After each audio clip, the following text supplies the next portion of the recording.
기독교 강요 제17장 네 번째, 하나님의 섭리의 경륜에 배치되는 운명에 대한 사람의 추론. 그러나 미래에 일어날 일들과 관련하여 솔로몬은 인간의 사례를 하나님의 섭리와 용이하게 조화시킨다. 그는 마치 여호와의 손으로 다스림을 받지 않고 있는 양, 여호와 없이 무슨 일을 내키는 대로 하려고 마음먹고 있는 사람들이 감히 무슨 일을 하려고 나서는 것을 비웃으면서 그들의 미련함에 대해 다른 곳에서 다음과 같이 말한다. 사람이 마음으로 자기의 길을 계획할지라도 그의 걸음을 인도하시는 이는 여호와시니라. 이는 우리가 스스로 앞일을 전망하며 모든 일을 처리해 감에 있어서 하나님의 영원한 작정들로 인하여 아무 꺼리끼는 일이 없다 손치더라도 우리는 그의 뜻 아래 있음을 의미한다. 여기에는 분명한 이유가 있다. 왜냐하면 우리의 삶을 자기가 세운 경계 내에 제한하신 하나님이 동시에 우리에게 우리의 삶을 돌보는 일을 맡기셨고 그것을 보존할 방법들과 도움들을 준비하셨으며 또한 우리에게 닥칠 위험들을 미리 알게 하심으로 우리가 부주의하여 그것들을 당하지 않도록 두루 예방하시고 여러 처방을 내리셨기 때문이다. 이제 우리의 직분이 무엇인지 분명하니 즉 여호와가 우리에게 우리의 삶을 보호하라고 맡기셨다면 우리는 그것을 보호하는 것이고 그가 도움들을 베푸신다면 우리는 그것들을 누리는 것이고 그가 위험들을 미리 경고하셨다면 우리는 무모하게 그것들에 뛰어들지 않는 것이며 그가 처방들을 내려주신다면 우리는 그것들을 무시하지 않는 것이다. 그러나 저 속된 사람들은 어떤 위험도 그것이 운명적이지 않다면 우리를 해치지 않을 것이고 운명적이라면 모든 처방이 불필요할 것이라고 말한다. 그러나 어떤 위험이 운명적이지 않다는 것은 여호와의 처방이 내려져 당신이 그것을 물리치고 이겨내게 되었다는 뜻이 아니고 무엇이겠는가? 과연 당신의 추론이 하나님의 경륜의 질서에 부합하는지 보라. 당신은 어떤 위험이 운명적이지 않다면 주의를 기울이지 않아도 피할 수 있으므로 그것을 삼가야 할 필요가 없다고 추론한다. 그러나 하나님이 그것을 삼가라고 명령하시는 것은 그것이 당신의 운명처럼 되지 않도록 하기 위함이시다.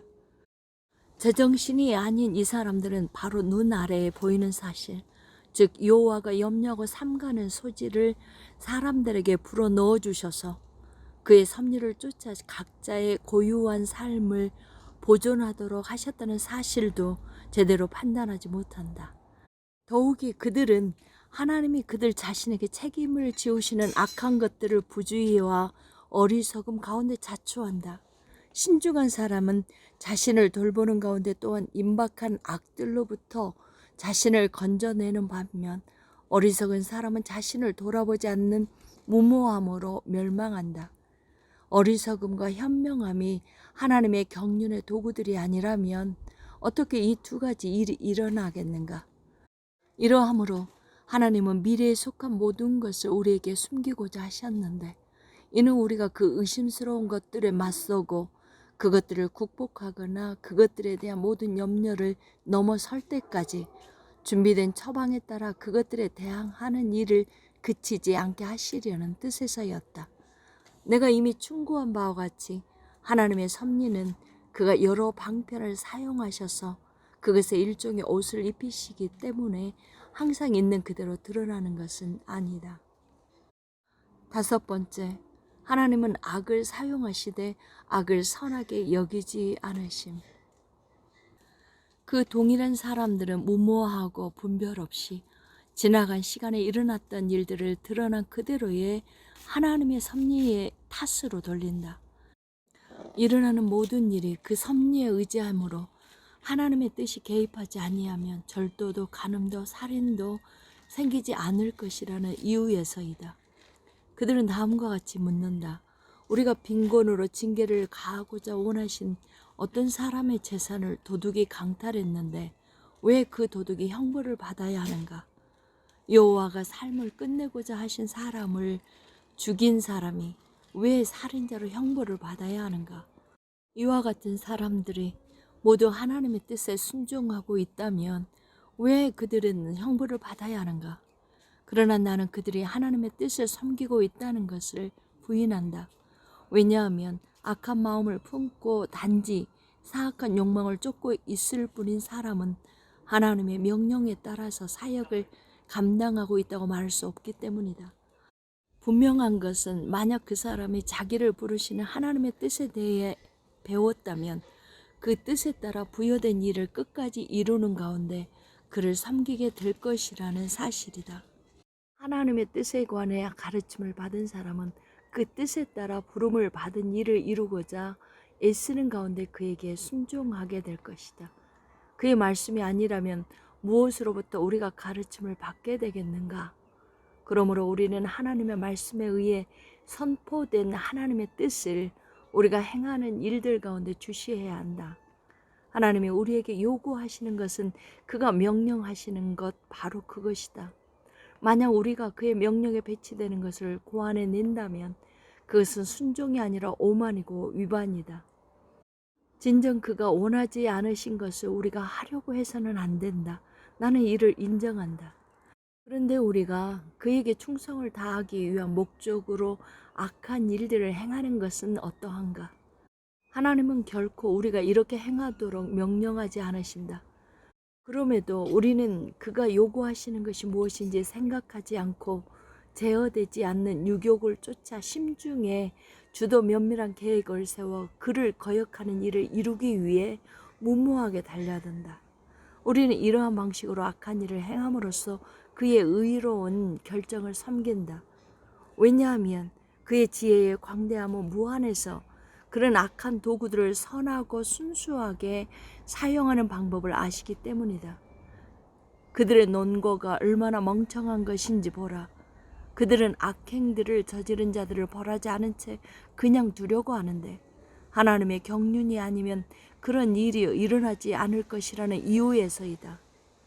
더 나아가 나는 여호와가 자기의 결정대로 심판을 행하심에 있어 도둑들과 살인자들과 다른 악한들을 자기의 섭리의 도구들로 사용하신다는 것을 인정한다. 그렇다고 해서 이것이 그들에게 변명거리가 될 수는 없다. 왜 그런가?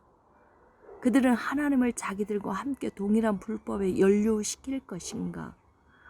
혹은 그들은 자기들의 사악함을 하나님의 의로서 가릴 것인가? 그들은 이 둘 모두를 할 수 없다.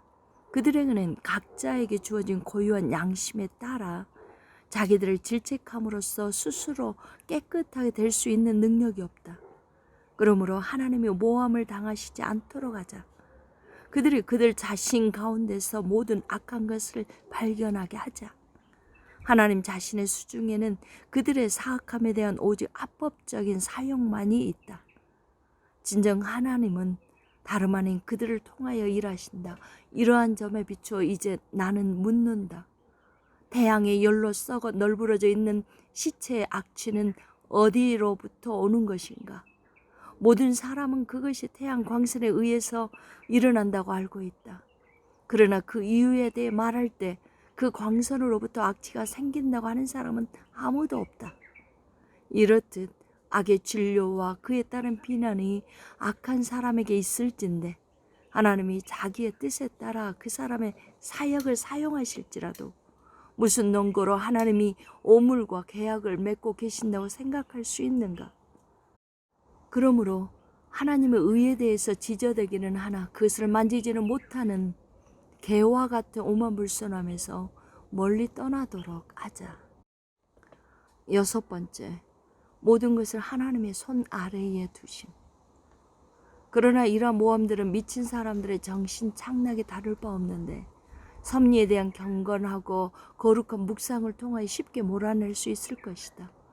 이 묵상은 경건의 규범을 지시해 줌으로써 가장 선하고 가장 달콤한 열매가 우리에게 이르게 한다.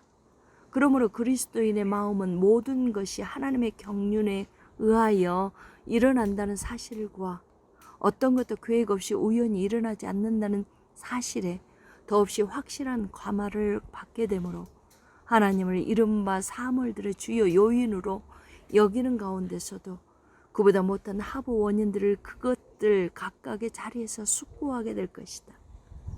그러면 그 마음은 그러나 하나님의 관심은 먼저는 사람과 관계되고 다음에는 나머지 피조물들과 관계되기 때문에 그리스도인의 다음은 두 종류의 하나님의 일들 전부가 하나님의 섭리에 의해 다스려진다는 약속을 받게 될 것이다. 사람들이 선하건 악하건 그들의 계획들, 뜻들, 노력들, 재능들이 하나님의 손 아래에 있다는 사실과 그가 자기가 기뻐하는 곳을 향해 그들을 나가게 하시고 자기가 기뻐하시는 때에는 언제든지 그들을 멈추게 하시는 것, 그의 뜻 안에, 그의 의지 안에 있다는 사실을 그리스도인의 마음은 알게 될 것이다. 하나님의 고유한 섭리가 신자들의 구원을 돌본다는 사실을 증언하는 더없이 분명한 수많은 약속들이 있다. 내 짐을 여호와께 맡기라. 그가 너를 붙들시고 의인의 요동함을 영원히 허락하지 아니하시리로다. 이는 그가 우리를 돌보심이라. 지존자의 은밀한 곳에 거주하며 전능자의 그늘 아래에 사는 자여, 너희를 범하는 자는 그의 눈동자를 범하는 것이라. 나는 너의 방패요 놋 성벽, 내가 너를 대적하는 자를 대적하고 너희 자녀를 내가 구원할 것임이라. 여인이 그 젖 먹는 자식을 혹시 잊을지라도 나는 너를 잊지 아니할 것이라. 성경 역사서의 핵심 목표는 여호와가 성도들이 돌에 걸려 넘어지지 않도록 그 큰 열심으로 성도들의 길을 보호하신다는 것을 가르치는 데 있다. 그러므로 우리가 조금 위에서 하나님의 우주적 섭리가 각각의 피조물에 대한 특별한 돌보심에는 미치지 않는다고 상상하는 사람들의 억견을 정당하게 잘 거절하였듯이 우리를 향한 하나님의 특별한 돌보심을 인정하는 것이 무엇보다 가치가 있다. 참으로 그리스도는 심지어 작은 참새 한 마리도 아버지의 뜻이 아니면 땅에 떨어지지 않는다고 선포하신 후 곧이어 이를 적용하여 참새들보다 더 귀한 우리는 하나님이 더욱 가까이에서 베푸시는 돌봄과 보살핌을 받게 된다는 사실을 깨닫고 더 나아가 그가 우리의 머리털조차 세심바 되었음을 우리가 믿어야 한다고 말씀하신다. 하나님의 뜻이 아니라면 심지어 털 하나도 우리의 머리에서 떨어지지 않는다고 한다면 우리가 달리 바랄 게 어디에 있겠는가? 내가 지금 말하고 있는 것은 인류와 하나님이 처소로 택하시고 다스림에 있어서 자기의 부성적 사랑의 고유한 증거들을 의심할 바 없이 보여주시는 교회에 모두 관계된다. 7번째, 번창하는 모든 일을 자기 섭리 가운데 이루심. 하나님의 종은 이러한 약속들과 예들 모두를 통하여 확신에 이르게 되는 바, 모든 사람은 그들의 마음이 그와 화목하게 되었건 혹은 그들의 사악함이 무언가를 해치지 않도록 억제되었건 하나님의 권세 아래에 있다는 증언들을 굳게 붙든다. 왜냐하면 우리의 형통함을 바라는 사람들은 눈으로 뿐만 아니라 심지어 애굽 사람들의 눈으로 보기에도 우리에게 은혜를 베푸시는 분은 여호와이시기 때문이다. 참으로 여호와는 우리 적들의 사악함을 쳐부수는 다양한 방식을 알고 계셨다. 때로 그는 그들의 정신이 빠져나가게 해서 무엇이 건전하고 정상적인 것인지 파악할 수 없게 하신다. 이는 그가 아합을 속이도록 하기 위하여 모든 선지자의 입을 거짓으로 채울 사탄을 보내시는 것과 같다. 그는 르보암이 젊은 사람들의 계획에 제정신을 빼앗겨 어리석음에 빠지게 하시고 왕국이 내쳐지게 하신다. 그는 이들이 제정신을 갖도록 하실 때가 없지 않으나 그런 경우에도 그들이 황망하고 혼미해져 마음에 품고 있는 것을 추구하고자 소원하거나 도모하지 못하도록 하신다. 또한 그들의 음욕과 광기에 휩싸여 무엇을 해내고자 하는 것을 허용하실 때가 없지 않으나 그런 경우에도 적절한 때에 그들의 충동을 깨뜨리심으로써 그들이 수립한 것을 끝까지 진행하도록 그냥 두지 않으신다. 우리가 보듯이 다윗에게는 치명적이었을 아이도발의 계획을 그것이 이루어질 때까지 오기 전에 무산시키셨다. 이렇듯 하나님의 돌보심이 있기 때문에 모든 피조물은 각각의 고유한 선과 안전에 이르도록 다스림을 받게 될 뿐만 아니라 우리가 보듯이 그의 허용과 명령 없이는 마귀도 감히 스스로 욥을 괴롭히려 들 수 없게 된다. 이와 같은 지식의 필이 뒤따라오는 것은 그들이 번창하는 성공에 대한 마음의 감사, 역경에 맞서는 인내, 미래에 미치는 믿기지 않는 평온이다. 그러므로 하나님의 종은 사람들의 사역을 통하여 하나님의 자애를 느꼈던 무생물들에 의한 도움을 받았던 간에 마음의 바람대로 번창하는 일이 일어날 때 그것이 무엇이든 전부 하나님께 받은 것으로 간주할 것이다. 왜냐하면 그는 심중에 저들의 마음을 나에게 기울이게 하시고 저들을 나에게 굳게 묶어 두심으로써 저들이 나를 향한 자기의 선하심의 도구들이 되게 하신 분은 분명 여호와이시다 라고 깊이 헤아리게 될 것이기 때문이다.